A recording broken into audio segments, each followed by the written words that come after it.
शादी की तैयारी। उमादेव जैसलमेर के रावल लोलकरण की बेटी थी, जो सन 1576 में राजगद्दी पर सुशोभित थी। बेटी पैदा होने से पहले तो दिल जरा टूटा, मगर जब उसके सौंदर्य की खबर आई तो आंसू पोंछ लिए। थोड़े दिनों में इस लड़की के सौंदर्य की धूम राजपुताने में मच गई। सखियाँ सोचती थीं कि देखें यह युवती किस भाग्यवान को मिलती है। वे उसके आगे देश देश के राजा महाराजाओं के गुणों का बखान किया करती थी और उसके जी की था लेती, लेकिन उमादेव अपने सौंदर्य के गर्व से किसी को ख्याल में नहीं लाती थी। उसे सिर्फ अपने बाहरी गुणों पर गर्व न था, अपने दिल की मजबूती, हौसले की बुलंदी और उदारता में भी वह बेजोड़ थी। उसकी आदतें सारी दुनिया से निराली थीं, छुई हुई की तरह। जहाँ किसी ने उंगली दिखाई और यह कुमलाई। माँ कहती, बेटी पराए घर जाना है, तुम्हारा निबाह क्यों कर होगा। बाप कहता, बेटा छोटी छोटी बातों पर बुरा नहीं मानना चाहिए, पर वह अपनी धुन में किसी की न सुनती थी। सबका जवाब उसके पास खामोशी थी। कोई कितना भी भूखे, जब वह किसी बात पर अड़ जाती तो अड़ी ही रहती थी। आखिर लड़की शादी के काबिल हुई। रानी ने रावण से कहा, बेखबर कैसे बैठे हो, लड़की सयानी हुई, उसके लिए वर ढूंढो, बेटी के हाथों में मेहंदी रचाओ। रावण ने जवाब दिया, जल्दी क्या है, राजा लोगों में चर्चा हो रही है, आजकल में शादी के पैगाम आया चाहते हैं। अगर मैं अपनी तरफ से किसी के पास पैगाम भेजूंगा तो उसका मिजाज आसमान पर चढ़ जाएगा। मारवाड़ के बहादुर राजा मालदेव ने अपने उमादे के संसारदायक सौंदर्य की ख्याति सुनी और बिना देखे ही उसका प्रेमी हो गया। उसने रावल से कहना भेजा कि मुझे अपना बेटा बना लीजिए। हमारे और आपके बीच पुराने जमाने से रिश्ते होते चले आए हैं, आज कोई नई बात नहीं है। रावण ने यह पैगाम पाकर दिल में कहा, वाह, मेरा सारा राज तो तहस नहस कर डाला, अब शादी का पैगाम देते हैं। मगर फिर सोचा कि शेर पिंजरे में ही फंसता है, ऐसा मौका फिर न मिलेगा, हरगिज न चूकना चाहिए। यह सोचकर रावल ने सोने चांदी के नारियल भेजे। राव मालदेव की बारात सजाकर जैसलमेर ब्याह करने आए। चेता और कोपा, जो उसके सूरमा सरदार थे, उसके दाएं बाएं चलते थे। रावल ने अपनी रानी को बुलाया और किले के झरोखे से राव मालदेव की सवारी दिखाकर कहा, यह वही आदमी है जिसके डर से न मुझे रात को नींद आनी थी और न तुझे कल पड़ती है। यह अब इसी दरवाजे पर तोरण बांधेगा जो अक्सर उसी के डर के मारे बंद रहा है। मगर देख, मैं भी क्या करता हूँ, अगर चंबरी में से बचकर गया तो तुझे केवल रावल मत कहना। बेटी को विधवा हो जाएगी, पर तेरे दिल का कांटा जन्म भर के लिए निकल जाएगा, बल्कि सारे राजपुताने को अमन चैन हासिल हो जाएगा।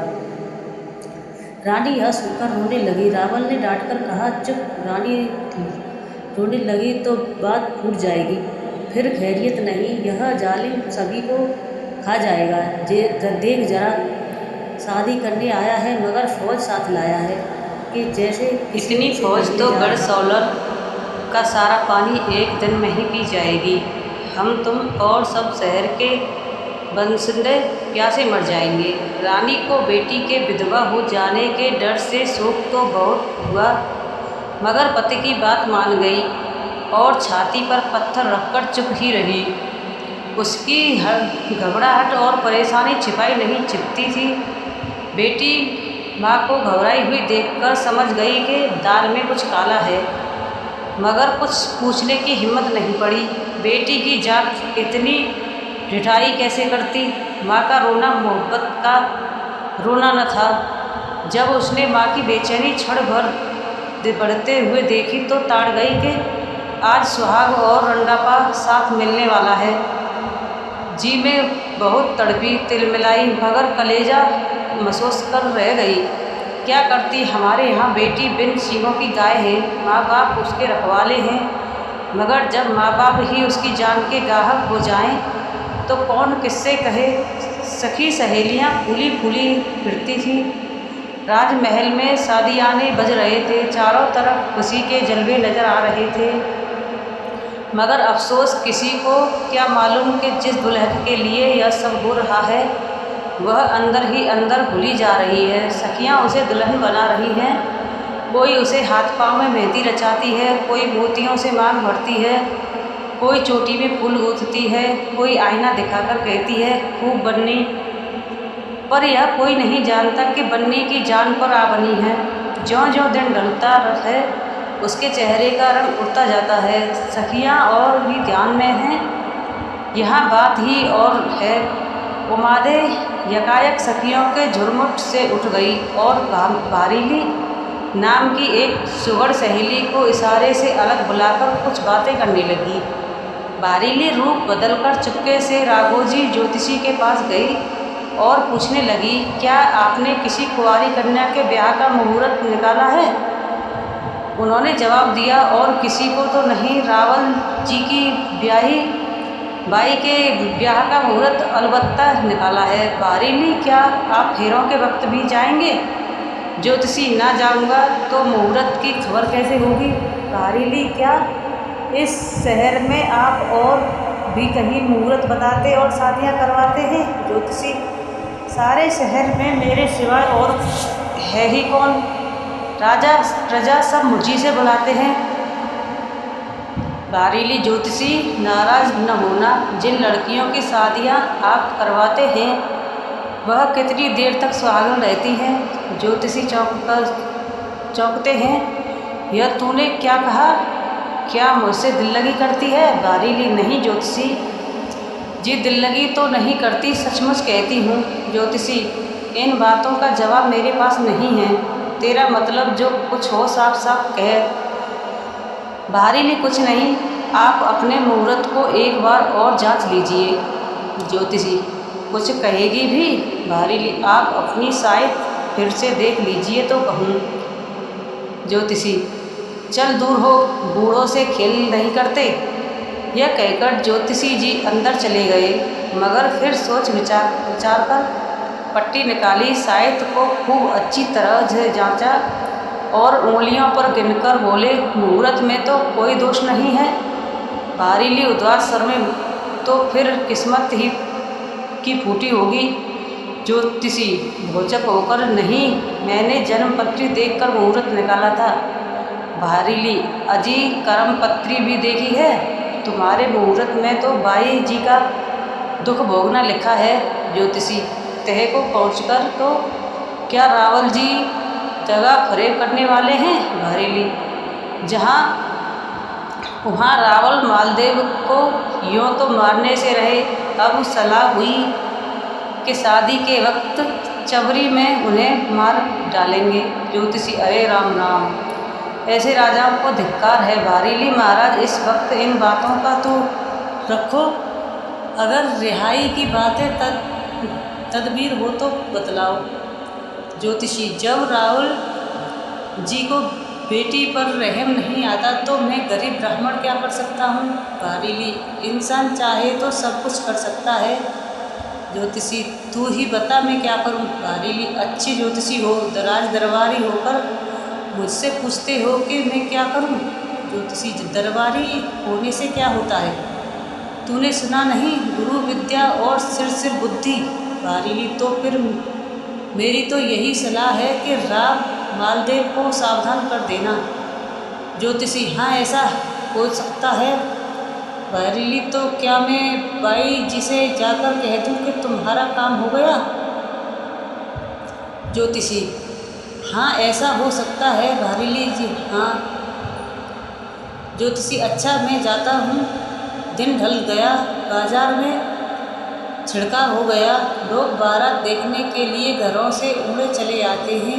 ज्योतिषी ने दरबार में आकर राव से कहा, अब अगवानी करने का समय पास आ गया है, अब सवारी की तैयारी का हुक्म दीजिए।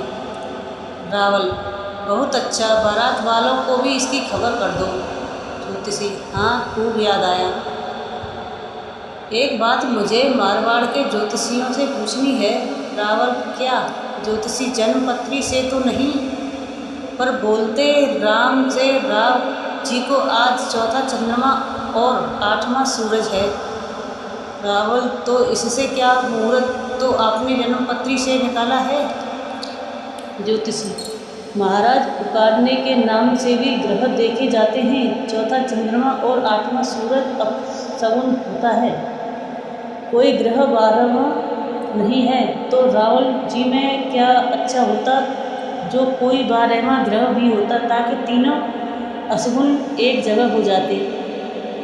प्रगट, मारवाड़ बड़ा राज्य है, वहाँ ज्योतिषियों की कमी नहीं है। उन्होंने जरूर सब बातों का विचार किया होगा। आप कुछ ना कहिएगा, नहीं तो उन्हें खामखा सब हो जाएगा। ज्योतिषी, उन्हें सचेत कर देना मेरा धर्म है। मैं आपके खानदान का हित चाहने वाला हूँ। मैं अभी जाकर उनसे कहता हूँ कि विपत्ति को काटने की कोई युक्ति कीजिए। रावल, क्या युक्ति हो सकती है? ज्योतिषी, यही दान पुण्य आदि। रावल, यह सब मैं अपनी तरफ से करा दूंगा, उनसे कहने की क्या ज़रूरत है? ज्योतिषी, नहीं, यह दान उन्हीं की तरफ से होना चाहिए। रावल, क्या मेरी तरफ से होने में कुछ बुराई है? ज्योतिषी, अपनी तरफ से तो तब दान कराया जाता है जब भाई के ग्रह खराब होते।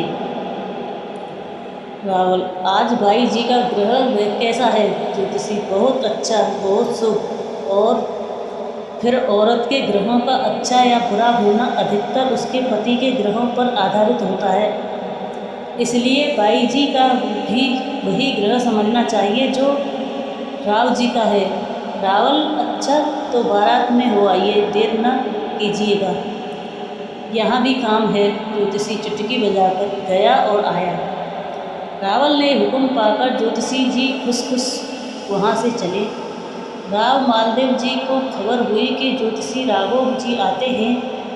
राव जी ने कहा, उनका बड़े सम्मान से स्वागत करो, वे बड़े नामी ज्योतिषी हैं। वे क्या, उनके बेटे चंडो भी ज्योतिषी विद्या के बड़े पंडित हैं। चौबरदार और जोड़ीदार दौड़े और ज्योतिषी जी को हाथों हाथ लाए। ज्योतिषी जी आशीर्वाद देकर बैठ गए। राव जी ने कुशल मंगल पूछकर कहा, आपने कैसे आने का कष्ट किया?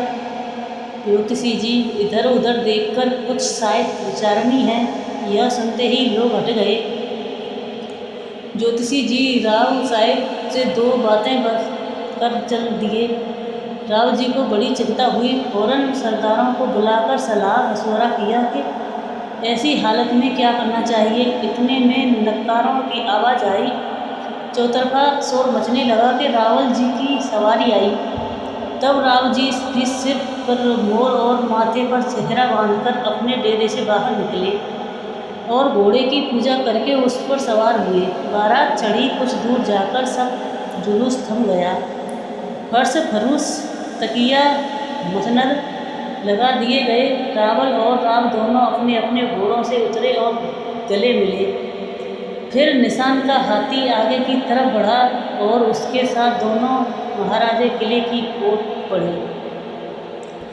दरवाजे पर पहुंचकर रावल जी तो अंदर तशरीफ ले गए और राव जी तोरण बांधने की रस्म अदा करके पीछे पहुँचे। रनवास में फिर दोनों मिलकर एक साथ मनसब पर बैठे। राजमहल में शादी की तैयारियां हो गई। नाजिर राव जी को बुलाने आया।